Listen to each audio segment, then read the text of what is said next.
certified. Kilala ang bansang Germany sa kanilang beer. Malaking bahagi ito ng kanilang kultura at turismo na may mayamang kasaysayan.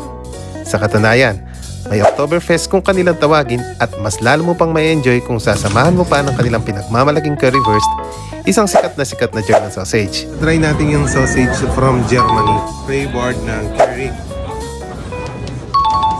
German. Try natin.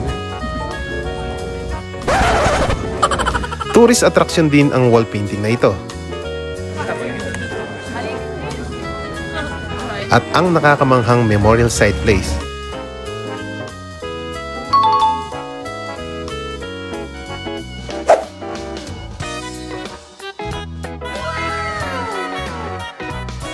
Challenging din ang pagbabasa ng kanilang salita. Des Grenzgebiets und seine Bewohner arbeiteten zivil Verwaltung Hand in Hand mit Grenztruppen und Volkspolizei.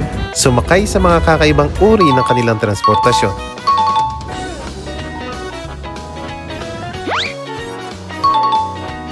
At kung kumustahin din natin ang ating mga kababayan. Hello kabayan. Ay naman kayo sa vlog. Mga nurses kaya?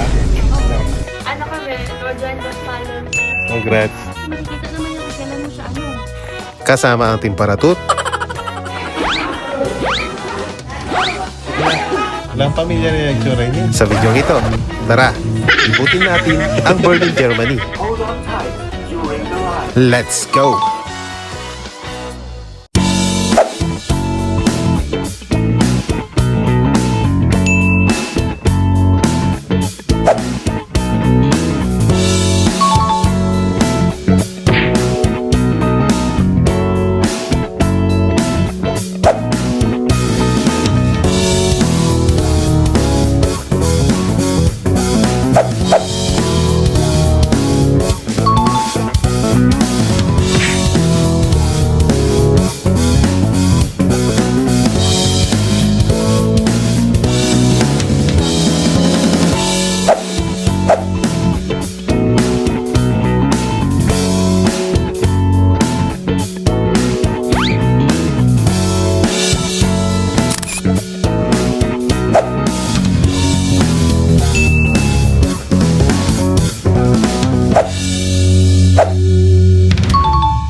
Guten Tag, Leute! Ngayong araw ay mamamasyal kami sa Berlin, Germany. Bali 3 araw ang gugugulin namin doon.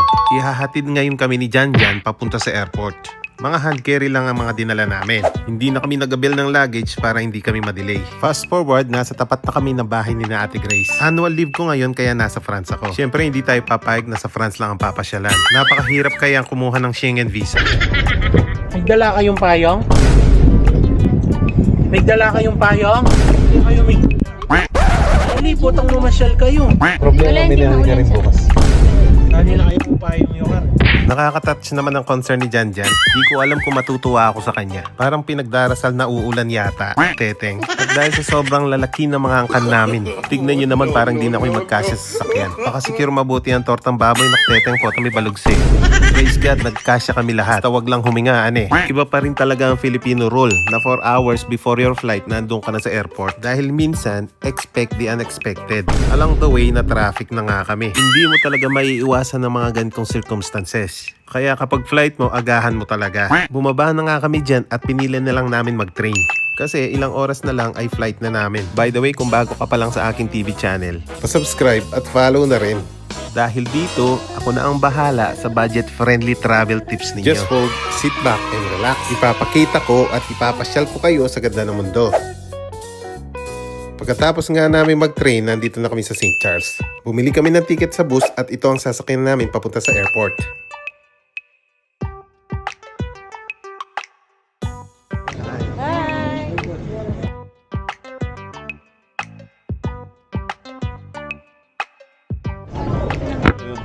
Yung chicken, Mukhang magkakaabere pa yata. Abira, dire-diretso lang ako.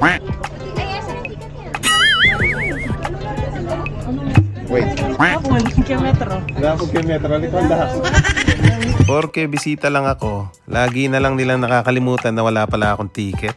Sa pagsakay namin ng bus, dito sureball kang hindi matatraffic. Dahil ang ikinaganda nila sa transportasyon ng mga bus nila ay meron silang sariling bus lane. Salamat sa Diyos at nakarating kaming payapa at hindi kami na-late. Kaya pagdating namin sa airport ay agad-agad kaming nag-check-in. At kung ikaw ay Philippine passport holder at ninanais mong magpasyal sa Europe country o sa Schengen countries, ay kailangan mong mag-apply na Schengen visa, katulad ng bansang France at Germany. Sa case ko, France ang entry ko. Kaya naman nung pumunta kami ng Germany ay no need ng immigration. Kaya dire-diretso na kaming pumila para sa mga x-ray ng aming mga bagahe at pagkatapos ay hanapin namin ang boarding gate namin. Bagong renovation ng kanilang airport Since may oras pa kami, lumatag muna kami sa sahig kasi lahat kami ay nagugutom na. Kaya magugulat na lang kayo sa gagawin namin. Eh?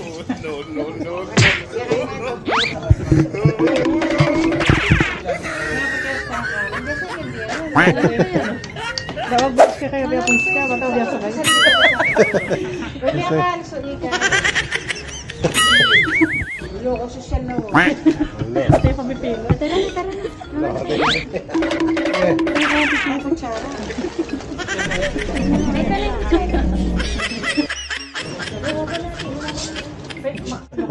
Na kapag nagbo-voyage. Ayan. Life hacks po sa mga nagbo-voyage. Ayan.